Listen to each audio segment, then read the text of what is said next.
الحمد للہ وکفی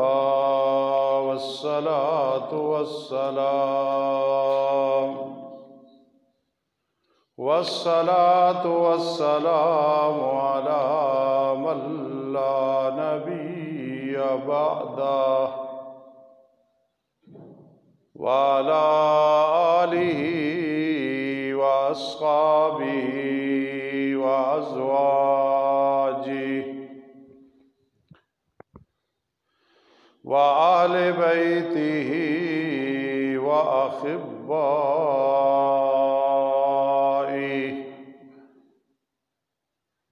اما بعد فاعوذ باللہ من الشیطان الرجیم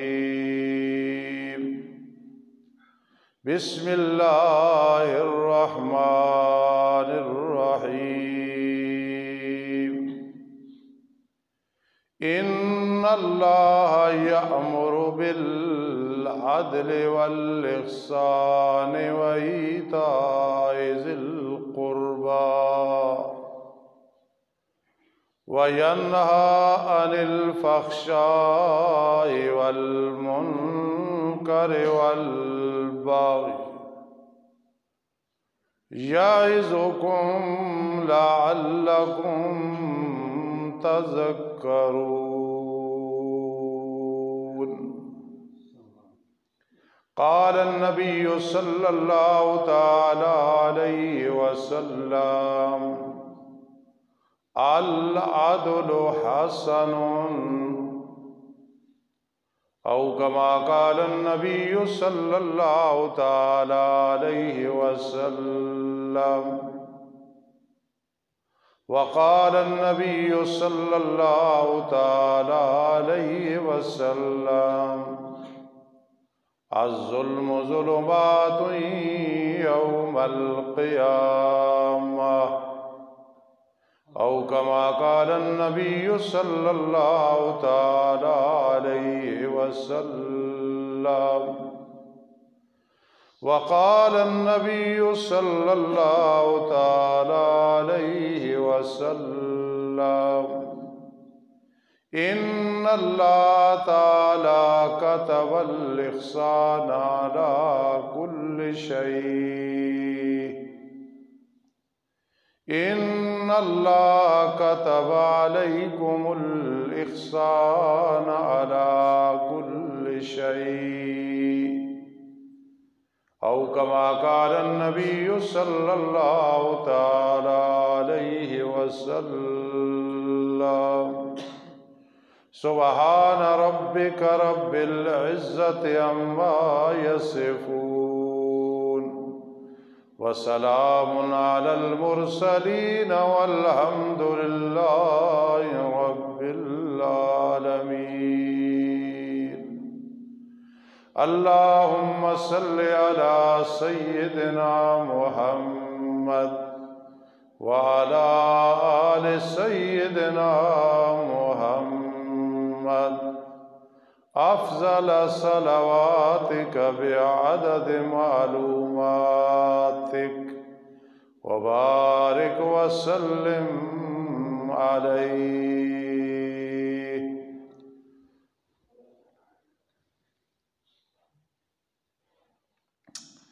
محترم سامعین کرام اور میرے عزیز طلبہ کرام،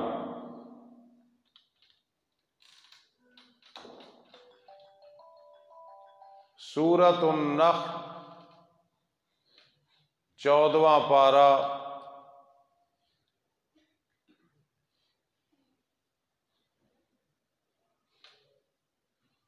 وہ آیت کریمہ تلاوت کی ہے جو حضرات بھی جمعۃ المبارک پڑھتے ہیں، عیدین پڑھتے ہیں، ہر خطیب سے آپ یہ آیت کریمہ سنتے ہیں.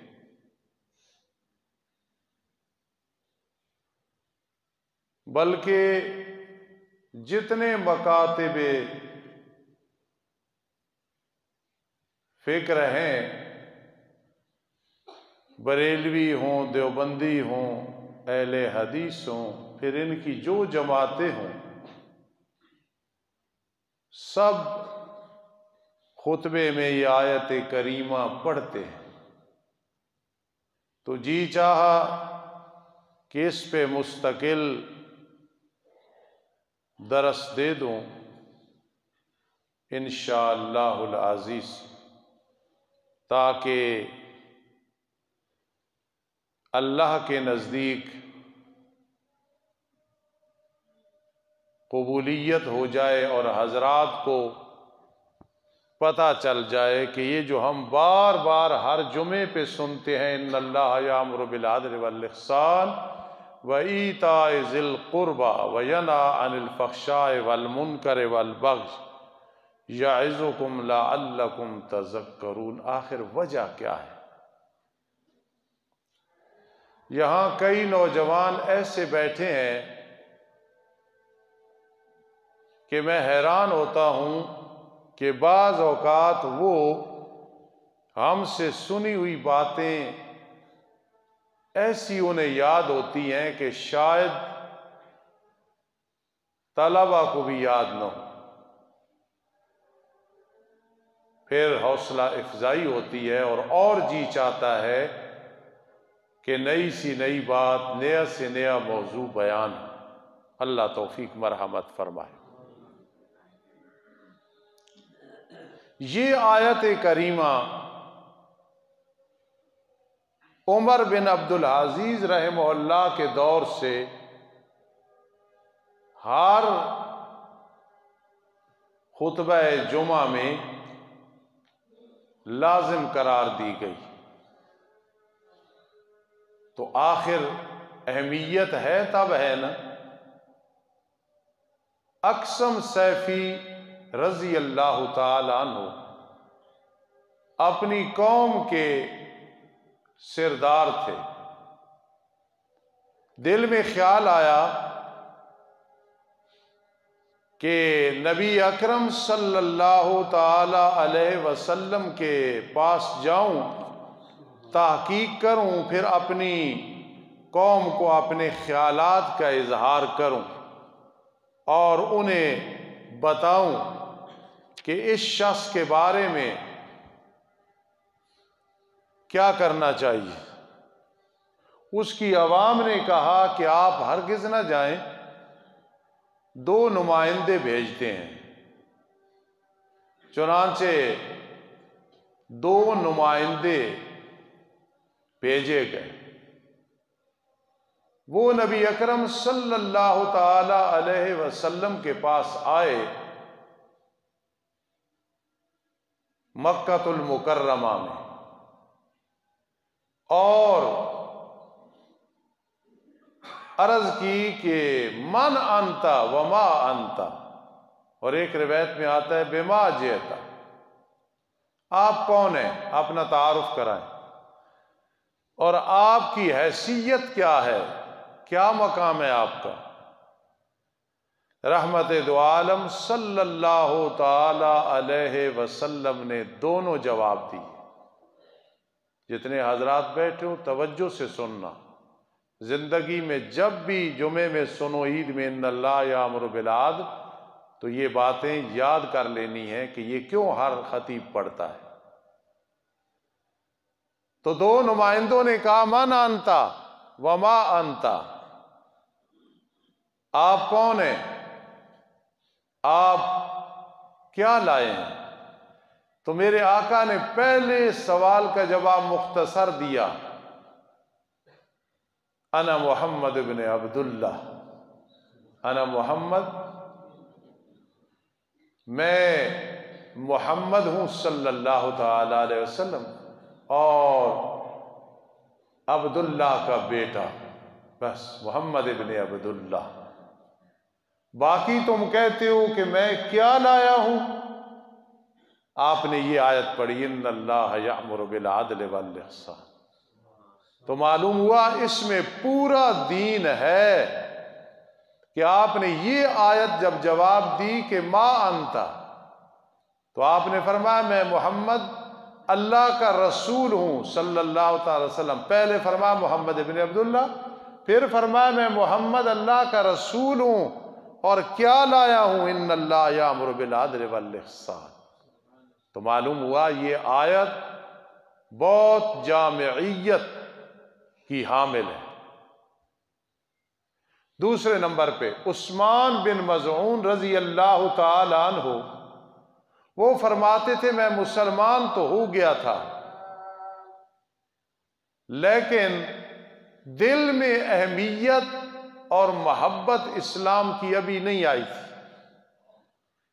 جس طرح ایک استاد کے پاس طالب علم آتا ہے، پڑھنا شروع کر دیتا ہے، طے مدرسے یا استاد کے ساتھ دل نہیں لگا، کچھ عرصے کے بعد لگ جاتا ہے.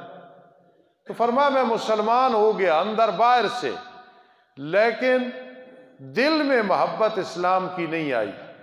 جب یہ آیت سنی نا ان اللہ یامر بالعدل والاحسان، تو دل میں پھر اسلام کی محبت اور نبی علیہ السلام کی محبت راسخ ہو گئی، پکی ہو گئی. سبحان اللہ، اس کے بڑے فضائل ہیں. عمر بن عبدالعزیز رحمہ اللہ تعالی، جن سے کسی نے پوچھا تھا اولاد کے لیے کیا چھوڑ کے جا رہے ہو، کچھ نہیں بنایا. فرمایا میں ان کا تعلق اللہ کے ساتھ بنا دیا ہے، یہ سب کچھ. اولاد کا تعلق میں نے اللہ کے ساتھ بنا دیا ہے، مجھے کیا ضرورت ہے ان کے لیے جائیداد اور مال اکٹھا کرنے کی. تو انہوں نے یہ خطبے میں شروع کرایا. اب 3 چیزیں ہیں ان میں جس کا حکم ہے، اور 3 چیزیں ہیں جس سے منع کیا گیا ہے. جن 3 چیزوں کا حکم ہے نا، آپ دیکھ لینا پورا دین اس میں آ جاتا ہے. اور جن سے منع کیا گیا ہے، دین کی ساری چیزیں جن سے منع کیا گیا وہ اس میں آ جاتی ہیں. اموریات جو کرنے ہیں، منہیات جو نہیں کرنے. پہلی 3 چیزوں میں اموریات سارے آ گئے، اور آخری 3 میں منہیات جن سے منع کیا گیا وہ ساری آ گئی. بلکہ اس کو یوں سمجھو، قرآن مجید میں عظمت کے لحاظ سے جو بڑی آیت ہے نا، عظمت، مقام، مرتبہ، ویسے تو سب سے بڑی آیت ہے اذا تداینتم بدین، لیکن عظمت کے لحاظ سے جو بڑی ہے، مقام کے لحاظ سے بڑی ہے، وہ ہے آیت الکرسی. اور قرآن مجید میں جو آیت جامعیت رکھتی ہے نا، کہ پڑھ لیا تو گویا پورا قرآن آ گیا، یعنی مطلب سارے قرآن کا آ گیا، وہ یہ آیت ہے ان اللہ یامر بالعدل والاحسان. اب جب بھی آپ جمعے کے خطبے میں سنیں گے تو آپ نے کہنا ہے ہمارے فقیر خطیب نے ہمیں سمجھایا ہے، اس میں پورا دین ہے. اس لیے خطیب تقریر جس موضوع پہ کرتا ہے خطبے میں یہ ضرور پڑھتا ہے. تو جامعیت کے لحاظ سے قرآن کی یہ آیت ہے، اس کے مقابلے میں اور کوئی جامع آیت نہیں کہ جس میں سارا دین آ جائے. اور اگر قرآن مجید میں وہ آیت کہ بھروسہ بس اللہ پہ ہے، کوئی پرواہ نہیں، فلانا ناراض، فلانا فوت، فلانا بیمار، فلانا چھوڑ گیا، فلانے کو میں نے چھوڑا ہے، بھروسہ اگر اللہ پہ کرنے کا حکم ہے تو سارے قرآن میں ہے. لیکن اس آیت میں وَمَن يَتَّقِ اللَّهَ يَجْعَل لَّهُ مَخْرَجًا، اللہ سے ڈرے، ہر مصیبت سے اللہ نکالے گا. نہ یار ہو، نہ دوست ہو، نہ پیسہ ہو، بس یقین سے اللہ سے ڈرے تو یجعل لہ مخرجا، اللہ اسے مصائب سے بھی نکالتے ہیں، وَيَرْزُقْهُ مِنْ حَيْثُ لَا يَحْتَسِبْ، رزق دیتے ہیں جہاں سے اسے گمان بھی نہیں. اور اگر امید والی قرآن میں آیت دیکھنی ہو نا کہ امید اللہ کے ساتھ وابستہ رہے، تو وہ یہ آیت کریمہ ہے، یا عبادی الذین اسرفوا علی انفسہم لا تقنطوا من رحمت اللہ ان اللہ یغفر الذنوب جمیعا. میرے اور آپ کے والدین بچپن میں، اب بھی جو معاملہ ہمارے ساتھ کرتے ہیں کتنا شفقت والا ہوتا ہے، لیکن اس شفقت کے ساتھ نہیں مقابلہ. اے میرے وہ بندو جو گناہگار ہو، گندے ہو چکے ہو، لا تقنطوا من رحمت اللہ، میری رحمت سے نا امید نہ ہونا، ان اللہ یغفر الذنوب جمیعا، بے شک اللہ سارے گناہ معاف فرما دیتا ہے۔ تو جامعیت کے اعتبار سے یہ آیت کریمہ ہے، اور اس کا پہلا حکم ان اللہ یأمر بالعدل، بے شک اللہ تعالی حکم دیتا ہے عدل کا۔ حاجی رمضان صاحب میرے بھائی ہیں، گواہ ہیں، حاجی عبدالرشید صاحب میرے بھائی ہیں، گواہ ہیں، شاید یاد ہوگا جب سن 86 میں اس مدرسے میں آیا، مغرب کی نماز پڑھائی، یوم یقوم الروح والملائکہ، یہ میں نے آیات پڑھی پہلی رکعت میں، اور میں نے درس دیا، جو درس برائے ٹیسٹ تھا، تو میں نے یہ آیت کریمہ پڑھ کے اس پہ 20 منٹ درس دیا تھا، اس لیے مجھے اس سے کئی یادیں وابستہ ہیں۔ بے شک اللہ تعالی حکم دیتا ہے عدل کا، کہ عدل کرنا ہے۔ عدل کا معنی کیا ہے؟ عام معنی کیا جاتا ہے انصاف، یہ معنی بھی کسی حد تک ٹھیک ہے، اور مفسرین کرام رحمہم اللہ تعالی لکھتے ہیں کہ آسان بات یہ ہے کہ عدل سے مراد ہے عقیدہ توحید میں پکے رہنا، عقیدہ توحید میں پکے رہنا۔ تو پھر اس کی جامعیت یہ ہے توحید کے سارے گوشے عدل میں آ گئے ہیں۔ عدل اللہ کی وحدانیت کو ماننا ہے اور اس کا قائل رہنا ہے۔ اور احسان سے کیا مراد ہے؟ مطلب سب کا ایک ہوگا۔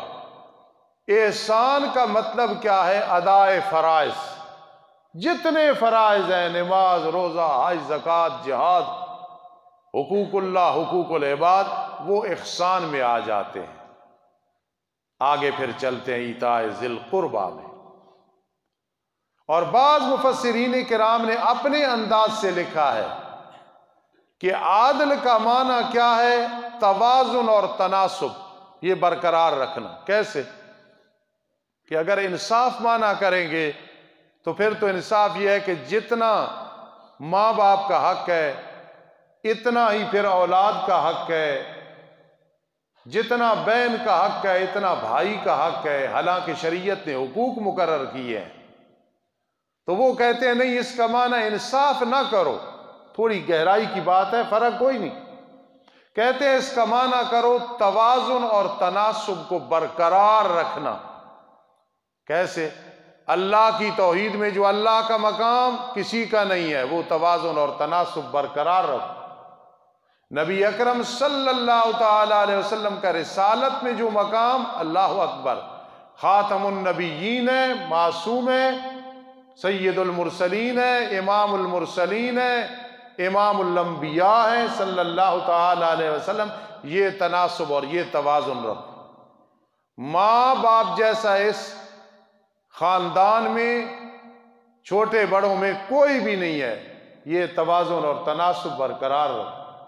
اولاد آخر اولاد ہے، سب کو مقام دو، لیکن پھر بھی وراثت کا معاملہ ہے، شفقت کا، پڑھانے کا، ذمہ داری کا، اولاد اولاد ہے، توازن اور تناسب کا خیال رکھو۔ پڑوسی بحیثیت پڑوسی، توازن اور تناسب کا خیال رکھو۔ استاد آسمان سے، دنیا سے نہیں، دنیا سے آسمان تک پہنچانے کا سبب ہے، تو استاد کو اس لحاظ سے تناسب اور توازن۔ بیوی سب کچھ چھوڑ کے آ گئی ہے تمہارے پاس، ماں باپ کو چھوڑ کے، بہن بھائیوں کو چھوڑ کے، آنسو بہا کے آئی ہے جدائی کے وقت، تم بھی توازن اور تناسب رکھو۔ وہ تمہارے پاؤں کی جوتی نہیں ہے، لونڈی نہیں ہے، اسے ایک عزت دو۔ ہن لباس لکم وانتم لباس لہن، یہ ہے عدل۔ تناسب اور توازن کو قائم رکھنا، اس کو کیا کہتے ہیں؟ عدل کہتے ہیں۔ پھر بعضوں نے بڑی بہترین تشریح کی ہے، سب کا مطلب ایک ہے لیکن حد کر دی۔ بعضوں نے کہا عدل سے مراد ہے جتنا کسی کا حق بنتا ہے دے دو، اور احسان کا مطلب یہ ہے کہ جتنا حق بنتا ہے اس سے زیادہ دے دو۔ کیسے؟ نماز پڑھی فرض ہے، سنت ضروری ہے مؤکدہ، یہ جو نفل پڑھ رہے ہو، تہجد پڑھ رہے ہو، یہ سب احسان ہے۔ زکوٰۃ فرض ہے، دے دی، یہ جو نفلی صدقہ خیرات چپکے سے کرتے ہو، علانیہ کرتے ہو، یہ احسان ہے۔ ماں باپ کے حقوق فرض ہیں، کھانا پینا، لباس کا خیال کرنا، اس سے بڑھ کے مٹھیاں بھرنا، جو نہ وہ مطالبہ کرے وہ مطالبہ پورا کر دینا، یہ احسان ہے۔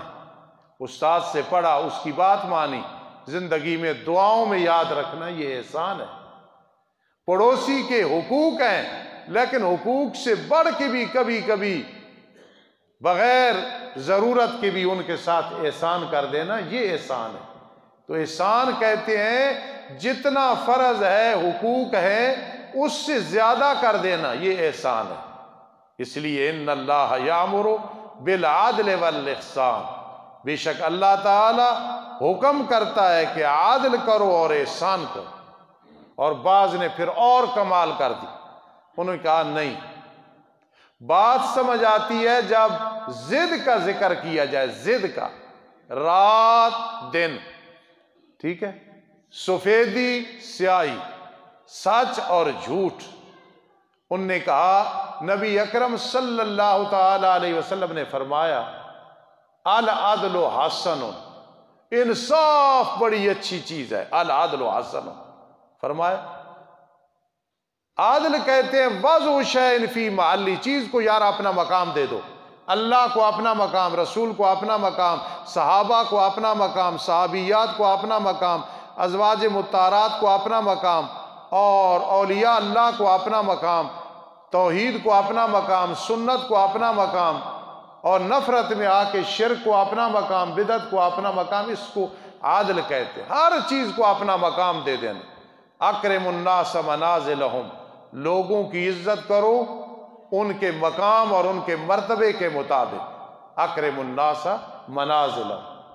تو عادل کس کو کہتے ہیں؟ چیز کو اپنا مقام دینا۔ اب بیوی کو نہ اتنا سر پہ چڑھانا، نہ پاؤں کی جوتی سمجھنا، والدین کو اتنا مقام جتنا ان کا مقام ہے، ان کے ساتھ ظلم نہیں کرنا ہے۔ تو عادل کے بارے فرمایا العدل حسن، انصاف بڑی اچھی چیز ہے، انصاف بڑی اچھی چیز ہے۔ ناراض نہ ہونا۔ آج لوگ مسائل پوچھتے ہیں، استاد جی بڑا بیٹا ہے بڑا تنگ کرتا ہے، بیٹی تنگ کرتی ہے، لیکن جب اولاد پوچھتی ہے کہ ماں باپ تنگ کرتے ہیں، وہ بھی زیادتی کرتے ہیں، تو یاد رکھنا جہنم کے دروازے کوئی ماں باپ کے لیے بند نہیں ہے، وہ بھی کھلے ہیں۔ اگر اولاد نے انصاف کرنا ہے تو ماں باپ نے بھی انصاف کرنا ہے۔ نبی اکرم صلی اللہ تعالی علیہ وسلم سے ایک شخص نے پوچھا، میں اپنے ایک بیٹے کا بوسہ لیتا ہوں پیشانی کا، فرمایا سب کا لیتے ہو؟ نہیں، سب کا لیا کرو، انصاف کیا کرو۔ اور عادل کی جو ضد ہے نا، وہ ضد ہے ظلم۔ اور ظلم کس کو کہتے ہیں؟ وضع شیء فی غیر محلی، چیز کو اپنے مقام سے ہٹا دینا۔ جب اللہ کی ذات کے ساتھ شریک ٹھہرایا، یا اللہ کی کسی صفت میں علم غیب، حاضر و ناظر، تصرف، تدبیر، عبادت، دعا، تو یہ ظلم کیوں بنا ہے؟ یہ مقام اللہ کا ہے، عبادت اسی کے لیے، پکار اسی کے لیے، امیدیں اسی سے وابستہ کرنی، متصرف الامور اسی کو سمجھنا، مختار کل اسی سمجھنا، حاجت روا مشکل کشا اسی ہی کو سمجھنا، بگڑی بنانے والا اسی کو سمجھنا۔ اس لیے کہا گیا ان الشرک لظلم عظیم، بے شک شرک البتہ بہت بڑا ظلم ہے، کہ وضع شیء فی غیر محلی، چیز کو اپنا مقام نہ دینا۔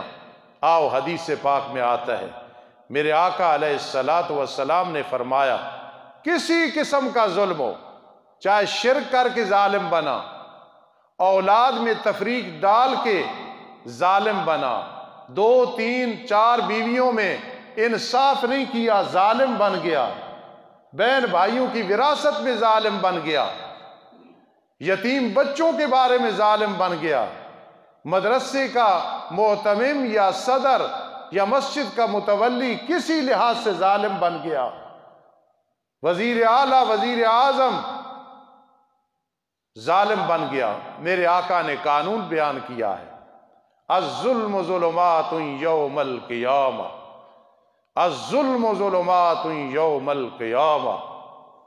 ظالم قیامت کے دن اندھیروں میں ہوگا، کچھ اسے نظر نہیں آئے گا، اس دن نابینا ہوگا اور اندھا ہوگا۔ لا تظلمون ولا تظلمون، نہ تم ظلم کرو نہ کل تم پہ ظلم کیا جائے۔ قرآن نے یہ بات سمجھائی، ان اللہ یأمر بالعدل، بے شک اللہ تعالی حکم دیتا ہے انصاف کا۔ ایک جنگ کا موقع ہے، ہر کسی نے اپنے ذمے ڈیوٹیاں لگائیں۔ نبی اکرم صلی اللہ تعالی علیہ وسلم نے فرمایا، میں تمہارے لیے جنگل سے لکڑیاں کاٹ کے لاؤں گا۔ صحابہ کرام رضی اللہ تعالی عنہم نے عرض کی، اللہ کے پیغمبر آپ اور ہم آپ کو کام کرنے دیتے ہیں۔ سیرت تیار ہو رہی، فرمایا ان اللہ یأمر بالعدل۔ جنگ کا موقع ہے، جہاد کا موقع ہے، ایک سوار ہوتا ہے ایک پیدل چلتا ہے۔ میرے آقا نے بھی اپنے ساتھی کے ساتھ، اب تو سوار ہو جا میں پیدل چلوں۔ کیوں؟ ان اللہ یأمر بالعدل، بے شک اللہ تعالی حکم دیتا ہے کہ انصاف کرو، خدا را چند روزہ زندگی میں انصاف کرو۔ الصحابۃ کلہم عدول، صحابہ کرام سارے کے سارے انصاف کرنے والے تھے۔ پہلی چیز آ گئی عدل۔ اب دوسری چیز شروع کرتے ہیں، والاحسان۔ احسان کہتے ہیں، حل جزاء الاحسان الا الاحسان، سبحان اللہ۔ میرے بھائی بندیالوی صاحب حفظہ اللہ فرماتے ہیں، پہلے لوگ احسان فراموش ہوتے تھے، کسی نے احسان کیا نا بلا دیتے تھے احسان، حالانکہ یہ نہیں بلانا چاہیے۔ آج اگر کوئی یاد رکھتا ہے نا یاد، تو اسے مذاق اور تضحیک کی جاتی ہے۔ احسان کسی نے کیا زندگی میں بھلانا نہیں ہے، انشاءاللہ فائدہ ہوگا۔ حل جزاء الاحسان الا الاحسان، احسان کا بدلہ نہیں مگر احسان۔ میں ایک دفعہ موٹر سائیکل پہ آ رہا تھا، عطا الرحمن کی امی میرے ساتھ تھی، تو راستے میں ایک جگہ شام کا ٹائم تھا، پیٹرول ختم ہو گیا۔ میں بڑا پریشان ہوا، جو ہی رکا تو پیچھے سے ایک آدمی آ گیا، اس نے بڑی جلدی سے موٹر سائیکل کا ٹاپا کھولا، تیل دیا، تو اس نے کہا جاؤ استاد جی۔ میں صرف تربیت کے لیے سمجھا رہا ہوں، لوگ بڑے بڑے احسان بلا دیتے ہیں۔ جب بھی میں اس جگہ پہ آتا ہوں تو مجھے اس کا احسان یاد رہتا ہے، اور خدا کی قسم دل سے دعا نکلتی ہے کہ اس نے احسان کیا۔ سب کو سمجھانے کے لیے کہہ رہا ہوں، اگر کوئی اچھا مشورہ بھی دے دے اس کا بھی احسان یاد رکھا کرو، اس کی بڑی برکات ہوتی ہے۔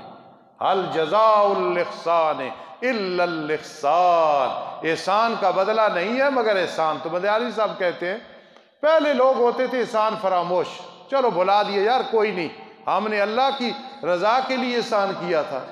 اور وہ فرماتے ہیں اب لوگ محسن کش ہیں، جس نے احسان کیا جب تک اسے تکلیف نہ پہنچا دے اسے سکون نہیں ہوتا ہے۔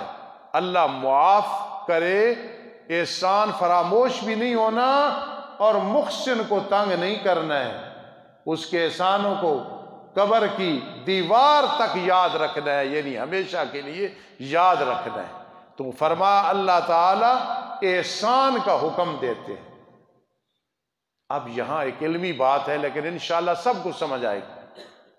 عادل کہتے ہیں اندر یہ ظاہر اور یہ باطن، چیزیں دو ذہن میں رکھنا، ایک ہوتی ہے ظاہر ایک ہوتی ہے باطن۔ آج ہی میں پڑھ رہا تھا، اللہ کی جتنی مخلوق ہے سب کا تعلق اللہ کے ظاہر کے ساتھ ہے۔ کیسے؟ سات آسمان اللہ کے ساتھ ظاہری تعلق، اللہ کے ساتھ زمینیں اللہ کے ساتھ تعلق، میرا اور آپ کا اللہ کے ساتھ تعلق، جانور اللہ کی مخلوق اللہ کے ساتھ تعلق، پرندے اللہ کی مخلوق اللہ کے ساتھ تعلق، سورج اور چاند اللہ کی مخلوق اللہ کے ظاہر کے ساتھ تعلق ہے۔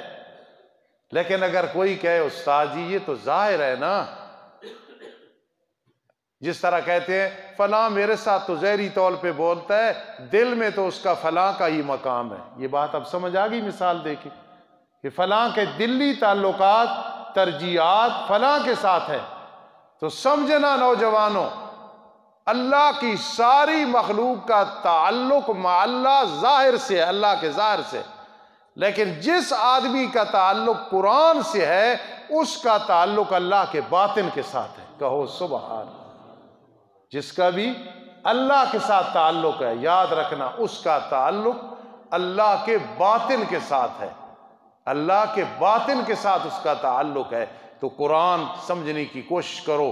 احسان کہ جتنا فرض تھا اس سے زیادہ کر دیا، یہ احسان ہے۔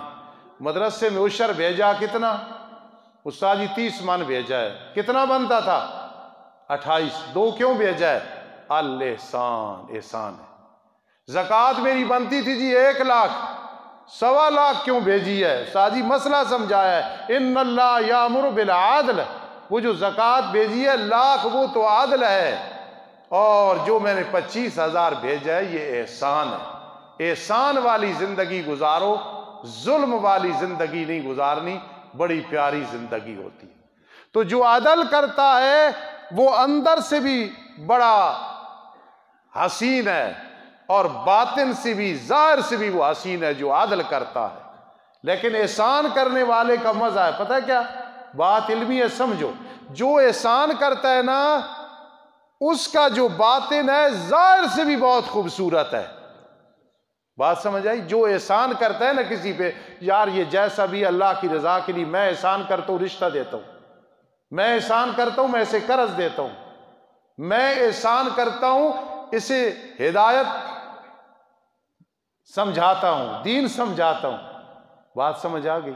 تو احسان کرنے والا جو محسن ہوتا ہے نا اس کا اندر باہر سے بھی زیادہ خوبصورت ہوتا ہے۔ کیسے؟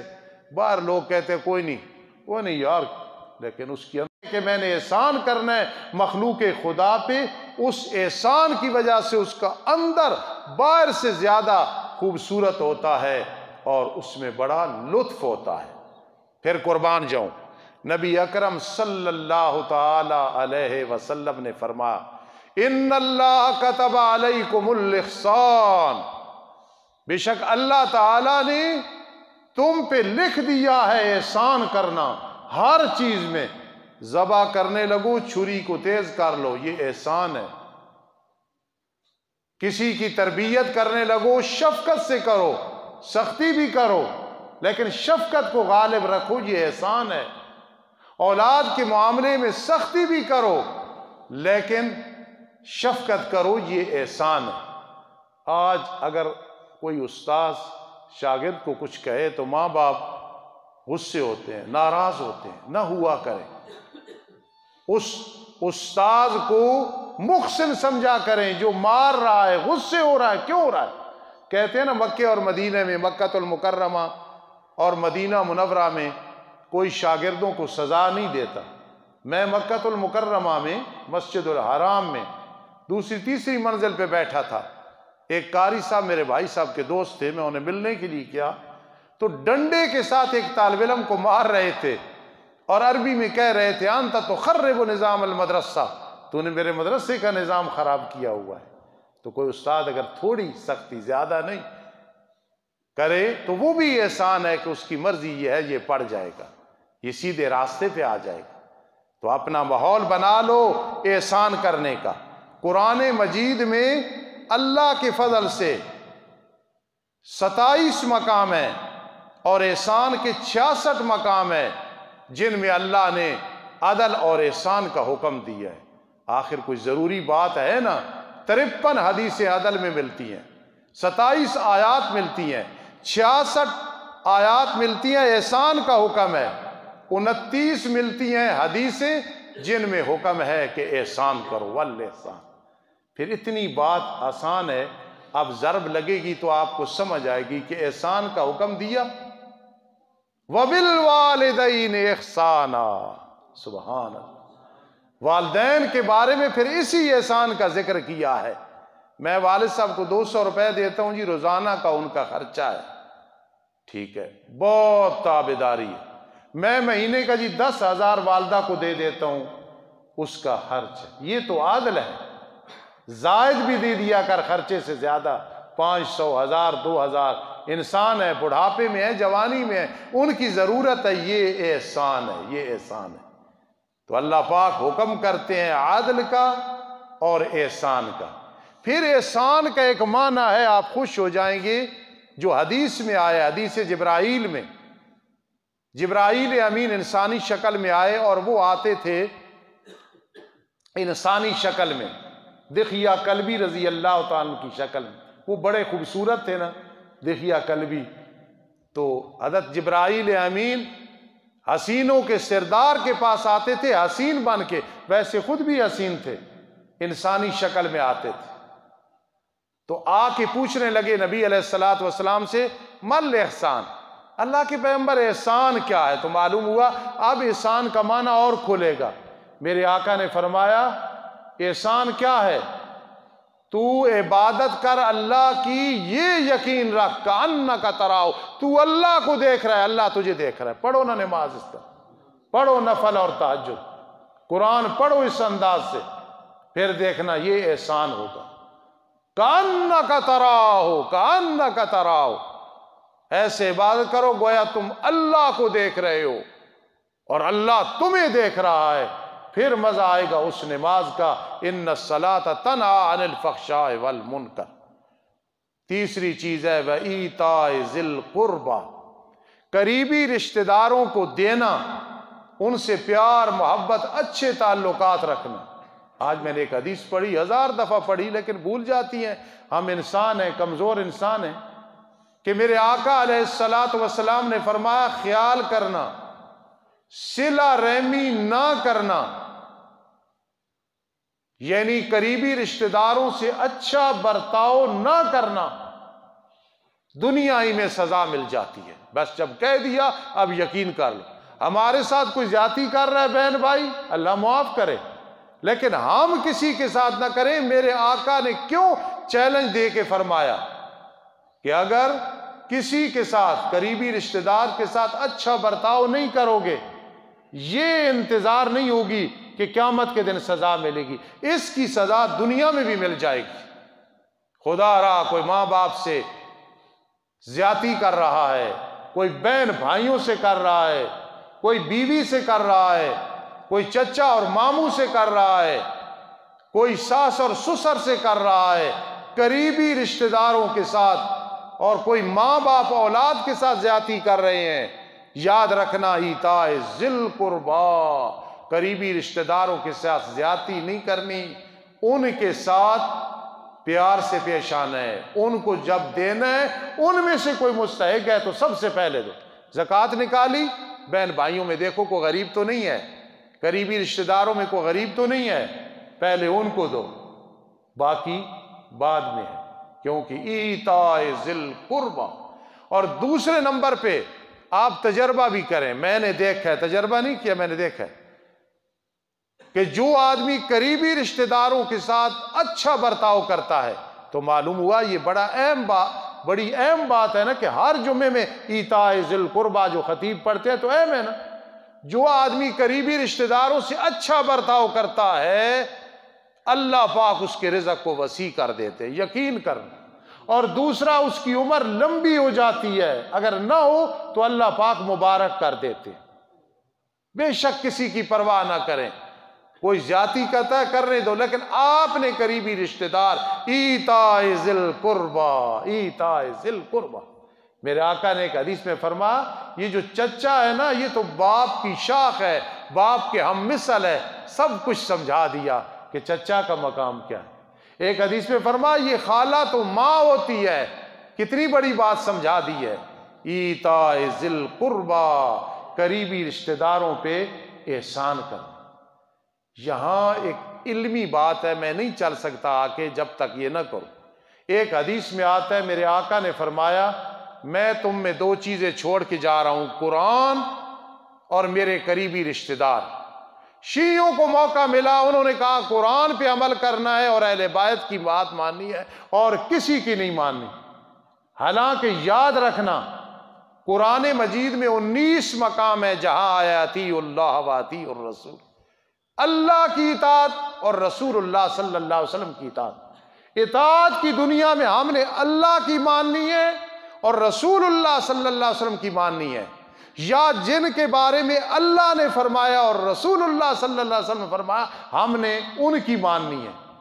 قرآن، سنت، اجماع امت، قیاس، یہ ساری چیزیں اپنی جگہ ٹھیک ہے، لیکن سب کس ضمن میں ہے؟ اطیعوا اللہ و اطیعوا الرسول، اطاعت اللہ اور اس کے رسول کی ہے۔ تو یہ جو شیعہ حضرات کہتے ہیں کہ بس اہل بیت کی بات ماننی ہے، حضرت فاطمہ، حضرت علی، حسنین کریمین رضی اللہ تعالی عنہ، بھائی انہوں نے بات نہیں سمجھی۔ اس کا یہ مطلب نہیں کہ جو میرے اہل بیت کہیں وہ مانو، نہیں، جو اللہ فرمائے وہ مانو، جو رسول اللہ صلی اللہ علیہ وسلم فرمائے وہ مانو۔ اہل بیت سے بغض تو بہت بری چیز ہے، دل میں تصور بھی آ جائے نا۔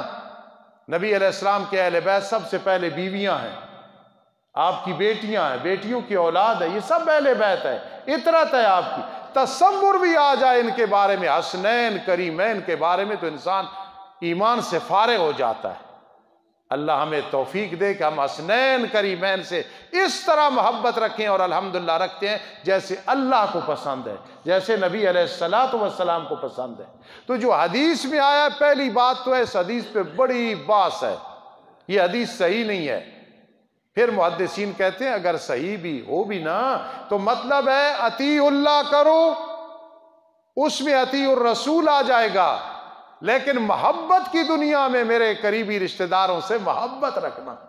جب حسن کی بات آئے تو محبت سے رضی اللہ تعالی عنہ، حسین کی بات آئے رضی اللہ تعالی عنہ، بیٹیوں کا ذکر آئے رضی اللہ تعالی عنہ، ناموں کی بات آئے تو ان کے نام پہ بچوں اور بچیوں کے نام رکھنا۔ اس لیے اس کا یہ ہرگز مطلب نہیں قرآن حدیث کی ماننی ہے اور اہل بیت کی ماننی ہے قرآن حدیث کے ضمن میں، ورنہ اطاعت اللہ کی ہے یا رسول اللہ صلی اللہ تعالی علیہ وسلم کی ہے۔ یہ 19 دفعہ قرآن مجید میں آیا ہے۔ وَإِيتَاءِ ذِي الْقُرْبَى، قریبی رشتہ داروں کو دینا اور ان کے حقوق کا خیال کرنا، انشاءاللہ کامیابی ہی کامیابی۔ نوجوانوں شروع کرو، مجھ سے وظیفے پوچھتے ہو، میں ہزاروں لوگوں کو بتاتا ہوں، لیکن اس وظیفے پہ عمل کرو نا۔ بہن جیسی بھی ہے تم نے ٹھیک رہنا ہے، بھائی جیسا بھی ہے تم نے ٹھیک رہنا ہے، بیٹی جیسی بھی ہے تم نے صحیح رہنا ہے، پھر بھی شفقتیں کرنی ہے، بیٹا جیسا بھی ہے پھر بھی تم نے دعائیں کرنی۔ انسان جتنا زور لگائے نا، لوگ اخبار میں دے دیتے ہیں میں نے اپنے بیٹے کو آگ کر دیا، اگر وہ کافر ہو گیا، مرتد ہو گیا تو ویسے ہی آگ ہو گیا، کچھ نہیں ملے گا۔ تیرا جتنا بھی نافرمان ہے تو آگ کر دے، بیٹا پھر بھی وراثت کا مستحق ہوگا۔ وراثت تو نہیں دے رہا، اللہ دے رہا ہے، صرف تیرا ہاتھ ہے، تو نہ دے کے خائن بن جائے گا، تو نہ دے گا تو خائن بن جائے گا۔ آگ کوئی بھی نہیں کر سکتا کیونکہ وارث اللہ نے بنایا۔ اس لیے یہ 3 چیزوں کا حکم ہے، جب جمعے میں سنو ان اللہ یأمر بالعدل، خوشی سے کہا کرو انشاءاللہ بھائی عدل کریں گے، والاحسان، انشاءاللہ آپ احسان کریں گے، کوئی زیادتی کرے گا انشاءاللہ ہم تو احسان کریں گے۔ وَإِيتَاءِ ذِي الْقُرْبَى، ہو میرا قریبی رشتہ دار اور میں اس کو نہ دوں اور خیال نہ رکھوں اور دعائیں نہ کروں۔ ایتاء ذی القربى، ایک آدمی ہے، میں نے اس کا وہ دور دیکھا کہ مجھ سے کچھ پیسے مانگے، ادھر مڈیالے کا نہیں ہے، تو آج وہ پیسے میں بتاؤں تو آپ ہنسیں گے کہ اس استاذ کے پاس اتنے پیسے بھی نہیں تھے، 1 مہینہ مجھ سے پیسے مانگے، میرے پاس کوئی نہیں تھے، میں نے نہیں دیے، اور گاڑی میں سے بھی ایک موٹر سائیکل، لیکن اس وقت بھی میں نے عادت دیکھی تھی وہ قریبی رشتہ داروں سے بہت محبت پیار اور خرچ کرتا تھا۔ عید ہے نا، بہن بھائی ہیں، کوئی قریبی رشتہ دار ہے۔ اب اس وقت میرے خیال میں وہ کروڑوں پتی ہے، کم از کم 1 کروڑ نہیں، کئی کروڑ کا مالک ہے، اور اسے میں کہا کرتا ہوں، وہ ہنستا ہے، کوئی تیرا اور عمل نہیں ہے، یہ جو قریبی رشتہ داروں کے ساتھ تو نے اچھا برتاؤ کیا ہے نا، اللہ نے تجھے رزق حلال اتنا کثیر عطا کیا ہے کہ اللہ پاک نے تجھے اتنا بڑا بادشاہ بنا دیا ہے۔ تو نوجوانوں اس پہ عمل کر کے دیکھو، بہن آئے نا گھر رو کے نہ جائے، ہنس کے جائے، بیٹی آئے نا کھڑے ہو جایا کرو، نبی علیہ السلام کی سنت ہے، دونوں ہاتھ سر پہ رکھا کرو، پیار کیا کرو۔ ایتاء ذی القربی، آگے وَيَنْهَىٰ عَنِ الْفَحْشَاءِ، بس یہ 3 بیان کرتے پھر انشاءاللہ تعالی دعا کرتے۔ اللہ پاک 3 چیزوں سے منع کرتے، اب خیال کرنا ہم میں خدا نخواستہ کوئی بیٹھا ہے، میرے خیال میں کوئی نہیں آپ میں، نہ میں ہوں نہ انشاءاللہ اللہ آئندہ بھی محفوظ رکھے، لیکن اگر کوئی ہے تو ناراض نہ ہونا، جلدی توبہ کر لو۔ قرآن مجید کی حکمت ہیں، وہ کوئی ذکر کرتا ہے نا، کوئی وجہ ہوتی ہے۔ میں تو طلباء کو پڑھا رہا تھا کہ قرآن مجید میں رب کائنات نے زندگی کا ذکر کیا ہے پہلوان صاحب 145 دفعہ، موت کا ذکر بھی 145 دفعہ ہے۔ کوئی حکمت ہے نا، سمجھ گئے ہو؟ زندگی اور موت۔ دنیا کا ذکر 115 دفعہ کیا ہے، آخرت کا ذکر بھی 115 دفعہ کیا ہے، یہ کوئی قرآن مذاق نہیں ہے۔ زکوٰۃ کا ذکر قرآن میں 32 دفعہ ہے، اور برکت کا ذکر بھی 32 دفعہ ہے۔ معلوم ہوا زکوٰۃ دو گے برکت ہوگی، نہیں دو گے تو برکت نہیں ہوگی۔ کوئی حکمت ہے یا کہ نہیں؟ مصیبتوں کا ذکر اللہ نے 88 دفعہ کیا ہے، اور شکر کا ذکر بھی 88 دفعہ کیا ہے کہ مصیبت میں شکر ادا کرنا، کوئی بھی جدا ہو گیا صبر کرنا، شکر ادا کرنا۔ اور قرآن مجید میں رب کائنات نے نور کا ذکر 49 دفعہ کیا ہے، 49 دفعہ، اور عقل کا ذکر بھی 49 دفعہ کیا ہے۔ عقل تو ہے، ذرا اس کو روشن کر، دین کے ساتھ اس کو روشن کر۔ اور رب کائنات نے فرشتوں کا ذکر قرآن میں 88 دفعہ کیا ہے، یاد رکھنا کتنی دفعہ۔ اور شیطانوں کا ذکر بھی 88 دفعہ کیا ہے۔ شیطان نہ بننا، فرشتے بننا، فرشتوں کی طرح زندگی گزارنا۔ آخر اللہ کی ہر بات میں حکمت ہے، قرآن کو ایسے باتیں نہیں کرتا ہے۔ دیکھا وَيَنْهَىٰ عَنِ الْفَحْشَاءِ، اللہ روکتے ہیں فحشا نہ کرنا۔ فحشا کس کو کہتے ہیں؟ آپ بڑے ذہین ہیں، سمجھ جاتے ہیں۔ فحشا کہتے ہیں ہر وہ برائی جس کا تعلق شہوت کے ساتھ ہو، جس کا تعلق، چاہے وہ زنا ہے، چاہے وہ اغلام بازی ہے، چاہے وہ غلط نظر استعمال کرنا ہے، چاہے وہ گانے سننے ہیں، چاہے وہ فلمیں دیکھنی ہیں، چاہے سینمے میں جانا ہے، چاہے اور کسی لحاظ سے اپنی شہوت کو مٹانا ہے، میں مزید بیان نہیں کر سکتا۔ لڑکا ہے، لڑکی ہے، بوڑھا ہے، بوڑھی ہے، جوان ہے، مرد و عورت ہے، کسی طریقے سے اپنی شہوت کو ناجائز طریقے سے مٹانا اور حاصل کرنا، یہ فحشا ہے۔ قرآن مجید نے 2 صورتیں بتائی ہیں، بیوی ایک، یا پھر لونڈیاں۔ لونڈیوں کا آج دور نہیں ہے، جہاد ہو، مسلمان غالب آئے، وہ عورتیں جو قبضے میں آ جائیں وہ لونڈیاں ہیں۔ اس کے علاوہ فرما جو بھی کرے گا اپنی شہوت کو مٹائے گا، دنیا میں بھی ملعون، مرتے وقت بھی ملعون، اور آخرت میں بھی ملعون ہوگا۔ ناراض نہ ہونا، مسئلہ آ جائے تو میں یہ سمجھتا ہوں آخری درس ہے، کہیں فرق نہ لگ جائے، یا تقریر میں آخری تقریر سمجھ کی میں کرتا ہوں۔ میرے والدہ محترمہ نے مجھے نصیحت کی تھی کہ آخری سبق سمجھ کے پڑھایا کر، تھکے گا نہیں، تنگ بھی نہیں ہوگا۔ آخری درس، آخری جمعہ پڑھ کے سمجھ کے پڑھایا کر، تھکے گا نہیں۔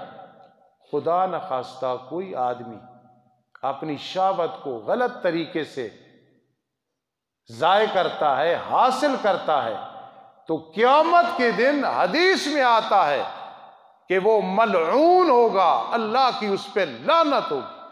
ہاں، اگر سچے دل سے توبہ کر لے اور پھر اس کام کو چھوڑ دے۔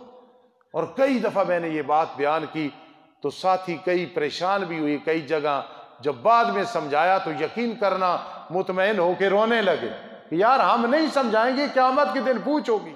الزنا یورث الفقر، فحشا میں سب سے پہلے مفسرین نے زنا لکھا ہے، فرما الزنا یورث الفقر، اربوں خربوں آدمی زانی ہوگا نا، یاد رکھنا وہ محتاج ضرور ہوگا، مطمئن نہیں ہوگا مالی طور پہ، اور اگر اس گناہ کو چھوڑے گا اطمینان والی زندگی گزارے گا۔ یہ ایسا قانون ہے جس طرح سورج دن کے وقت، چاند رات کے وقت ہے نا، الزنا یورث الفقر، زانی آدمی محتاجی کا وارث بنتا ہے، ہمیشہ محتاج رہتا ہے، کبھی مطمئن نہیں رہتا، اور اس جگہ سے نور نکلتا ہے، بڑی مشکل کے بعد پھر اس جگہ نور آتا ہے، اس کی روشنی ضائع ہو جاتی ہے۔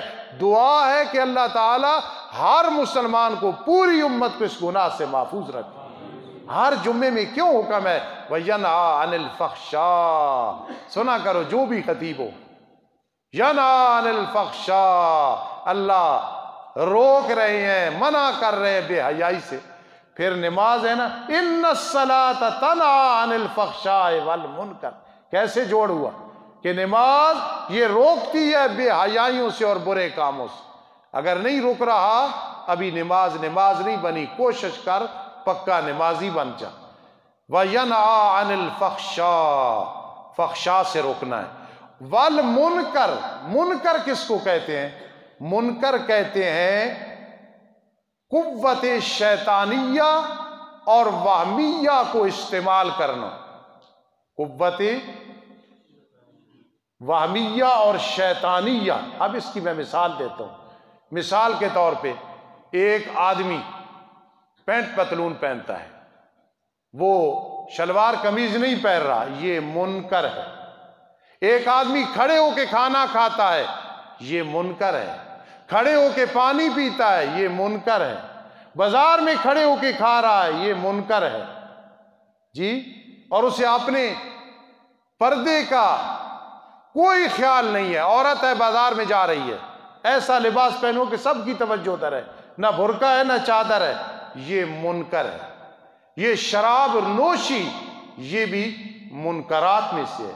یہ چرس اور افیم اور ہیروین، یہ بھی منکرات میں سے ہے۔ یہ نسوار، تماکو اور سگریٹ، یہ بھی منکرات میں سے ہیں۔ اللہ پاک ہمیں توفیق دے کہ سب منکرات سے ہم بچیں۔ اور حدیث میں آتا ہے اگر کوئی منکر دیکھو ہاتھ سے روکو، زبان سے روکو، کم از کم دل میں تو برا جانو نا، وَذَلِكَ أَضْعَفُ الْإِيمَانِ۔ ایک آدمی خودکشی کر گیا، گجرات کے علاقے میں تھا، کافی عرصہ ہو گیا، کوئی آپ میں سے نہیں جانتا، میری اولاد بھی نہیں جانتی۔ اس نے خودکشی کی اولاد سے تنگ آ کے کر لی خودکشی۔ ایک بزرگ اتفاقاً دوسرے دن میرے پاس آ گئے، انہوں نے کہا اس کو میں نے سمجھایا تھا، جب کوئی بیٹا بیٹی غلطی کرتے تو صرف اتنا کہتا آئندہ نہیں کرو گے نا؟ نہیں ابو جی نہیں کریں گے، بس یہ اس کی تبلیغ تھی اور یہ اس کی ڈانٹ تھی، اتنا کہہ دینا آئندہ تو نہیں کرو، نہیں بیٹا نہیں کریں گے جی، ابو جی نہیں کریں گے۔ اس کا نتیجہ یہ نکلا، کہاں پہنچی اولاد، اس بے عزتی میں آ کے اسے خودکشی کرنی پڑی۔ خدا را ہاتھ سے روک سکتے ہو روکو، زبان سے روک سکتے ہو روکو، نہیں تو دل میں برا جانو، اس کا نتیجہ یہ ہوگا انشاءاللہ تمہاری دعاؤں میں اثر ہوگا، اللہ انہیں ہدایت دے دے گا۔ یہ گھر میں کتنی بدماشی کے اڈے لوگوں کے موجود ہیں، اگر آپ کے گھر میں نہیں تو میں آپ کو نہیں کہہ رہا ہوں، یہ جو کچھ موبائل پہ گند ہے، جو کچھ کارڈوں میں گند ہے، جو کچھ ایسی چیزوں میں جو گھر میں ڈش مش لگی ہوئی ہے، اس میں جتنا ہے یہ سب منکرات ہیں۔ میں کتنے حضرات کو کہہ سکتا ہوں کہ آپ بے برکتے ہیں، آپ کی زندگی میں برکات نہیں ہے۔ مجھے کسی نے کہا او فلاں بہت پڑھا ہوا ہے، میں نے کہا جہاں تک پڑھنے کی بات ہے مجھ سے زیادہ پڑھا ہوا ہے، میں تو ویسے بھی سب سے کم پڑھا ہوا ہوں، لیکن مجھ سے تو پھر مجھے کہنے لگا آپ اس کے قائل کیوں نہیں ہیں؟ تو میں نے کہا میں قائل اس لیے نہیں ہوں کہ وہ نامبارک ہے، اس نے کہا کیوں نامبارک ہے؟ میں نے کہا یہ چیزیں ہیں اس کے اندر، جب یہ آئیں گی وہ مبارک نہیں ہوگا۔ خدا را منکرات کو چھوڑو، منکرات کو چھوڑو تو پھر انشاءاللہ مبارک زندگی ہوگی۔ تو قوت شیطانیہ، قوت وہمیہ کے پیچھے لگ کے دل کو مطمئن کرنے کے لیے منکرات کرنے اللہ روکتا ہے، نہ کرنا۔ آخری چیز آ گئی والبغض۔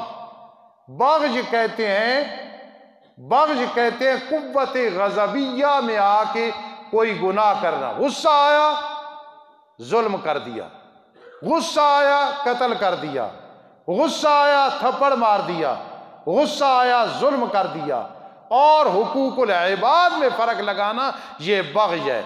عدل کا سنتے ہو تو عدل کیا کرو، احسان ہر جمعے میں سنتے ہو کیا کرو، قریبی رشتہ داروں کے بارے میں سنتے ہو کیا کرو، اور بے حیائی کے بارے میں سنتے ہو نہ کیا کرو، منکرات کے بارے میں سنتے ہو نہیں کرتا نہیں کر۔ اور بغض سے مراد ہے حقوق العباد۔ یقین کرنا، یقین کرنا، حقوق العباد بیان کرنے بھی مشکل ہے، برداشت کرنا بھی مشکل ہے، عمل بھی مشکل ہے، لیکن نقصان اتنا بڑا ہے حقوق العباد میں، خدا را فرق نہ لگانا۔ یہاں ایک آدمی بیٹھا ہے، وہ اکٹھے ہوتے تھے جب بھائی، تو کسی نے اس سے کوئی چیز لی اور 30 روپے کا فراڈ لگایا، آ کے وہ ڈر گیا، باتیں سن سن کے میرے پاس بیٹھتا تھا، تقریر سن سن کے، بہرحال اللہ نے ہدایت دی، مجھے کہتا ہے استاد جی فلاں سن میں 30 روپے کا فرق لگایا تھا فلاں آدمی سے، معذرت بھی کرو اور دے بھی دو۔ میں نے اسے 30 روپے دیے اور ساتھ معذرت بھی کی، انہوں نے کہا کوئی بات نہیں۔ لیکن اس آدمی نے کیا کیا؟ آج بھائی کا مال کوئی دبائے خائن ہو جائے، بہن کا مال دبا لے وراثت میں، کوئی چچا کو نقصان پہنچائے، کوئی ماموں کو نقصان پہنچائے، صرف نقصان میں کوئی ماموں کی زمین میں نے دبائی ہے، چچا کی زمین دبائی ہے، پڑوسی کی زمین دبائی، صرف زمین نہیں ہے، کسی کی عزت پہ حملہ کرنا یہ بھی حقوق العباد میں بہت بڑی خیانت ہے۔ کل انشاءاللہ قیامت کے دن پوچھ ہوگی، سوال ہوگا، صرف زمین اور پیسے نہیں ہے، حقوق العباد میں جس سے تعلق ہے، اوپر سے انسان بھائی جان بہن بنائے اور اندر سے اور تماشا اور شیطانی ہو، خدا کی سخت گرفت آتی ہے۔ اوپر سے اتنا اعتماد، یار یہ نوجوان تو میرے لیے ایسا ہے نا جس طرح میرا فلاں بیٹا ہے، اور وہ لعنتی عزت پہ حملہ کر رہا ہو۔ کسی کو ملنا تو یوں محسوس ہو یہ تو بیٹوں سے زیادہ احترام کرتا ہے، لیکن اندر اس کی عزت کی تاک رکھ رہا ہو تو یہ بہت بڑا ملعون ہے۔ خدا را حقوق العباد اتنی لمبی فہرست ہے، لکھتے جائیں تو یہ ختم نہیں ہو سکتی ہے۔ تو کیوں ہر جمعے میں ہے ینہی عن الفحشاء والمنکر والبغی، حقوق العباد میں خیانت نہیں کرنی۔ تو اس دوست نے اپنے بھائیوں کو اکٹھا کیا، 30 روپے ہیں اور اس وقت ہم بھائی اکٹھے تھے، تو آج کیا کریں اس 30 روپے کا؟ انہوں نے کہا مدرسے میں دے دو۔ کمال جس کو خیال آ گیا کہ میں نے 30 روپے دینے ہیں، میں آفرین اس کو کہتا ہوں۔ پھر جس نے بھائیوں سے مشورہ کیا اسے بھی آفرین کہتا ہوں۔ پھر بھائیوں نے کہا ٹھیک ہے مدرسے میں دے دو، میں ان کو بھی آفرین کہتا ہوں۔ ایک آدمی نے مجھے واقعہ سنایا کہ میں کسی شہر میں صابن لیا، 5 روپے میرے پاس آ گئے۔ میں نے کہا یہ بھی زیادہ نفع لیتا ہے تو کوئی بات نہیں، آ گئے تو رہنے دو۔ کہتا ہے کہ کچھ دنوں کے بعد خیال آیا کہ یہ 5 روپے تو قیامت کے دن بڑے تنگ کریں گے، کیونکہ 1 روپے کے بدلے میں 200 نمازیں مقبول اس مالک کے نام اعمال میں چلی جاتی ہے۔ فتاوی شامی میں لکھا ہوا ہے، بہت نازک معاملہ ہے۔ کہتا ہے پھر میں بڑا پریشان ہوا، اب میں نے کہا جا کے واپس کرتا ہوں تو وہ ناراض ہوگا، باتیں بنائے گا، پراپگنڈا کرے گا۔ میں نے ایک لفافہ لیا، اس میں 5 روپے ڈالے، معذرت بھی لکھی اور نام نہیں لکھا۔ کہتا ہے وہ خط چلا گیا، خطوں کا دور تھا، اور اتفاقاً کہتا ہے کہ میں بازار سے گزر رہا تھا اور اس آدمی کا نام اقبال تھا، تو اس نے مجھے بتایا کہ اقبال نے خط کھولا، 20 سے 5 روپے نکالے۔ کہتا ہے حیران ہوں، نہ کوئی بات نہ کوئی وجہ، یہ 5 روپے کہاں سے آ گئے؟ تو کہتا ہے میں نے الحمدللہ پڑھے۔ جو آخرت کی فکر کرنے والے لوگ ہوتے ہیں وہ ایسے ہوتے ہیں، جو اس طرح نہیں کرتے، دیکھ لیں گے آخرت۔ منظور احمد چنوٹی رحمہ اللہ فرماتے تھے وَبِالْآخِرَةِ هُمْ يُوقِنُونَ وَبِالْآخِرَةِ هُمْ يُوقِنُونَ۔ یقین ایسے کہا، یہاں بیٹھے ہیں، کہاں جا رہے ہو؟ آگے آخرت ہے، پتہ نہیں گھر تک بھی جائیں گے یا کہ نہیں۔ ہر کام میں بالکل آخرت، ہمارا پہلا قدم آخرت ہے، کیا پتہ ہے سانس آگے آئے گا کہ نہیں۔ تو وہ فرماتے تھے، لوگ کہتے تھے اے جہان مٹھا اگلا کہیں نہیں ڈٹھا، اپنی زبان میں یہ جہان بڑا میٹھا ہے، اگلا ہم نے کوئی دیکھا ہے؟ ہم نے دیکھا ہے۔ نبی علیہ السلام نے بتایا ہے کہ جنت ہے، دوزخ ہے، جزا ہے، سزا ہے، حور و غلمان ہے، شرابن طہورا ہے، نظرتم و سرورا ہے۔ جی ہم نے دیکھا ہے، قرآن نے ہمیں بتایا۔ خدا را آخری گزارش ہے، بہت تھوڑا ٹائم رہ گیا، جتنا بھی ہے نا، اگر 40 سال بھی ہیں، 20 سال بھی، بہت تھوڑا ٹائم ہے، بہت تھوڑا ٹائم۔ ہمارا سب سے بڑا کام ہے دنیا سے جائیں، حقوق العباد ہمارے ذمے نہ ہوں، اور توبہ و استغفار کے ساتھ جائیں۔ روزانہ 2 نفل ایک ٹائم مقرر کرو، توبہ کیا کرو اپنے گناہوں سے، اور اللہ کا شکر ادا کیا کرو۔ زندگی ہوئی تو اگلا جمعۃ المبارک، اگلا درس انشاءاللہ کوئی اور موضوع شروع کریں گے۔ بے شک اللہ حکم کرتا ہے انصاف، احسان، قریبی رشتہ داروں کو دینے کا، اور روکتا ہے، منع کرتا ہے بے حیائیوں سے، والمنکر اور برے کاموں سے، والبغی اور ظلم سے، یعظکم تمہیں نصیحت کرتا ہے، لعلکم تذکرون تاکہ تم نصیحت حاصل کرو۔ جو ساتھی لیٹ آئے تھے صرف 1 منٹ بات سن۔ اقسم سیفی رضی اللہ تعالیٰ عنہ قوم کے سردار تھے، 2 نمائندوں کو بھیجا گیا، وہ آنا چاہتے تھے لیکن لوگوں نے کہا نمائندے بھیجو۔ نبی اکرم صلی اللہ تعالیٰ علیہ وسلم سے آ کے پوچھا من انتا، ما انتا، تو کون ہے، کیا لایا ہے؟ میرے آقا نے فرمایا میں محمد ابن عبداللہ۔ ما انتا، کیا لائے؟ میں محمد الرسول اللہ صلی اللہ علیہ وسلم۔ آگے یہ آیت پڑھی ان اللہ یامر بالعدل والاحسان، یہ میں نے ساتھیوں کو بتایا، لیکن ایک بات میں نے پہلے نہیں کی، اب کرنے لگوں۔ اقسم سیفی نے کہا او لوگو کونو فی ھذا الامر رؤوسا ولا تکونو اذنابا، اس آیت کو سن کے سردار بنو، جلدی جا کے کلمہ پڑھ لو، اور دمے نہ بننا کہ بعد میں کرنا، زندگی کا کوئی پتہ نہیں، فوراً ان اللہ یامر بالعدل جب سنا ہے، کونو فی ھذا الامر رؤوسا ولا تکونو اذنابا۔ اللہ عمل کی توفیق نصیب فرمائے۔ بیماروں کے لیے دعا کرنی ہے، خصوصی کچھ لوگ بیمار ہیں کرونا وغیرہ کے حوالے سے، اور حاجی عبدالرشید صاحب کے گھر والے فوت ہوئی، ان کے لیے دعا، اور ان کی بہن، ہماری بھی بہن ہے، حاجی سیف اللہ صاحب کی ساس، میں نے سنا ہے وہ بڑی سخت بیمار ہیں، ان کے لیے، اور ہمارے حاجی بشیر صاحب کچھ ان کی طبیعت صحیح نہیں ہے، اور کئی ساتھی نوجوان بیمار ہیں۔ دعا کے بڑے اثرات ہوتے ہیں، اللہ پاک دعاؤں کو رنگ لگاتے ہیں۔ یہ عادت بناؤ، یار میرے لیے دعا کیا کر، میرے لیے دعا، اس دعا کے بڑے اثرات ہوتے ہیں۔ الحمدللہ رب العالمین والعاقبۃ للمتقین والصلاۃ والسلام علی رسول محمد وآلہ واصحابہ اجمعین۔ اے رب کائنات، میں ایک چھوٹا سا مولوی ہوں، ایک طالب العلم ہوں، تیرے دین کا خادم ہوں، جو کچھ مجھ سے ہو سکا میں نے بیان کیا، اپنے دربار میں قبول فرما لے۔ اس کا ثواب حضور علیہ السلام کی خدمت اقدس پہ پہنچا دے، اس کا ثواب تمام انبیاء کرام علیہ السلام کی ارواح کو پہنچا دے، اس کا ثواب ازواج مطہرات ہماری ماؤں کی روحوں کو پہنچا دے، اس کا ثواب تمام صحابہ کرام، صحابیات، آل بیت، ازواج مطہرات کو پہنچا دے، اس کا ثواب تمام اولیاء، تمام ائمہ، علماء حق کے ارواح کو پہنچا دے، اس کا ثواب پوری نہیں کرتا، کئی میرے شاگرد نے، استاد، دوست اور نمازی مرد و عورت، کئی اللہ دنیا سے رخصت ہو گئے، سب کی روحوں کو پہنچا دے، اس کا ثواب جو قدیم جدید عورتیں اور مرد نوجوان نیک گنہگار پوری دنیا میں امت مسلمہ میں جو فوت ہو گئے، اللہ ان کی روحوں کو پہنچا دے۔ ہم جتنے بیٹھے ہیں جن میں سے جن کے والدین دونوں یا ایک فوت ہو گئے، ان کی روح کو بھی پہنچا دے۔ جن کی اولاد فوت ہو گئی، لڑکے لڑکیاں، اللہ ان کی ارواح کو بھی پہنچا دے۔ جن کے بھائی فوت ہو گئے ان کی ارواح کو پہنچا دے۔ میرے تمام اساتذہ جو زندہ ہیں بڑھاپے کے عالم میں ہیں، اللہ ان کے احسانوں کا بدلہ میری اولاد بھی نہیں دے سکتی، نسلیں بھی نہیں دے سکتی۔ ان پہ اللہ رحمتیں کر، صحت عطا فرما، زندگی دے، پریشانیاں دور فرما۔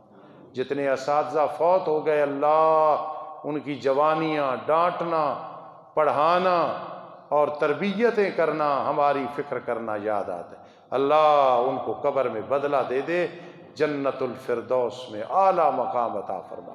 اللہ ہماری سیئات خطیات معاف فرما۔ اللہ جتنے بیمار ہیں اپنے فضل سے شفا دے دے، جتنے بیمار ہیں اپنے فضل سے شفا دے دے، جتنے مقروض ہیں اپنے فضل سے قرضے سے فارغ فرما، قرضے سے فارغ فرما۔ جتنے لوگ مالی طور پہ تنگ ہیں، چاہے سفید پوشی میں ہیں، اللہ اللہ اللہ انہیں مال و دولت ان کی ضرورت سے بھی زیادہ عطا فرما دے۔ اللہ تو جانتا ہے ہماری تیرے ساتھ محبت ہے، نبی علیہ السلام کے ساتھ محبت، صحابہ کرام اولیاء اعظام سے محبت ہے۔ اس محبت کے نتیجے میں ہمیں باعمل بنا دے۔ اللہ دنیا میں سکون نہیں، سکون دین میں ہے، آخرت میں ہے۔ ہم سب کو باعمل بنا دے، ہم سب کو باعمل بنا دے۔ اللہ اپنے فضل سے آج ہمارے سارے گناہ معاف فرما دے، حقوق العباد کی ادائیگی کی توفیق عطا فرما۔ یہ ہمارے ذمے ہو اور ہمارا جنازہ اٹھ رہا ہو، اللہ اس ذلت سے محفوظ رکھنا، اس ذلت سے محفوظ رکھنا۔ اے اللہ تمام بیماروں کو شفا دے دے، تمام پریشان حالوں کو پریشانیوں سے نجات دے دے۔ ہمارے وطن عزیز کو عزت عطا فرما، محفوظ فرما، دفاع فرما، اس کا تحفظ فرما۔ اللہ میری جتنی اولاد روحانی جسمانی سب کو دین کا خادم بنا، سب کو حرام سے بچنے والا، حرام سے بچنے والا، پرہیز کرنے والا بنا، حلال کمانے کھلانے کی توفیق نصیب فرما۔ اللہ ہمارے دلوں میں غنا پیدا کر دے، استغنا پیدا کر دے۔ اے اللہ دلوں میں دنیا کی بھوک نہ رہے، حرص نہ رہے، ہر وقت فکر ہو انی ذاہب الی ربی سیہدین۔ نبی علیہ السلام کی اتباع سنت کی توفیق عطا فرما۔ اللہ اس مدرسے کو قیامت کی صبح تک آباد فرما، آباد فرما، بہاریں رہیں کبھی خزائیں نہ آئیں۔ جتنے ننھے منھے بچے چھوٹے بڑے بیٹھے ہیں، مسافر ہیں، مڈیالہ کے ہیں، اللہ سب کو عالم بعمل، سب کو مقرر بعمل، مدرس بعمل بنا۔ آمین یا رب العالمین برحمتک یا ارحم الراحمین۔ آج کی دعوت عطا الرحمان صاحب